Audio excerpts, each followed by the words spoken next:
ایک دفعہ کا ذکر ہے، افریقی جنگل میں منگل نامی ایک شیر اور لالا نامی ایک عقلمند ہاتھی اسی سرزمین میں رہتے تھے۔ جب تک کسی کو یاد ہو، ان کی نسلیں دشمنوں کی قسم کھا چکی تھیں جو مسلسل تسلط کے لیے لڑ رہی تھیں۔ لیو اپنی چمکتی ہوئی سنہری عیال اور طاقتور گرج کے ساتھ اپنے شیر خاندان کا قابل فخر رہنما تھا۔ وہ اپنے علاقے اور اپنے رشتہ داروں کی سخت حفاظت کرتا تھا۔ ایلا اپنی جھریوں والی سرمئی جلد اور ہاتھی دانت کی طرح چمکنے والے دانتوں کے ساتھ اس کے ہاتھیوں کے ریور کی مانگ تھی۔ وہ اپنی حکمت اور مہربانی کے لیے قابل احترام تھیں۔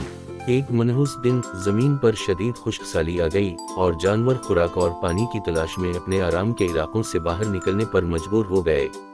لیو اور ایلا نے پانی کے ایک نایاب سوراخ پر راستے عبور کیے اور ان کا ابتدائی مقابلہ کشیدہ تھا، گرجنے اور ترہی ہوا بھرنے کے ساتھ۔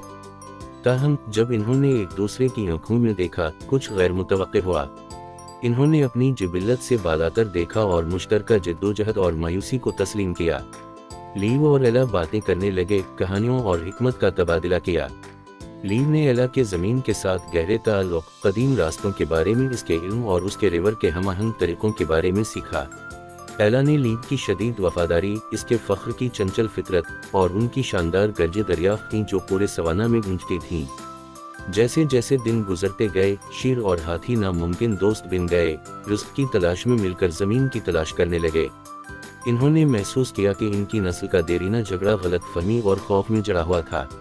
لیو اور ایلا نے اپنے خاندانوں کو متحد کرنے کا فیصلہ کیا اور جلد ہی شیر اور ہاتھی وسائل اور علم بانٹتے ہوئے ایک ساتھ سوانا میں گھومنے لگے۔ شرنی نے ہاتھیوں کی نرم طاقت کے بارے میں جان لیا، جبکہ ہاتھیوں کے بچھڑوں نے شیروں کے چنچل پن کو دریافت کیا۔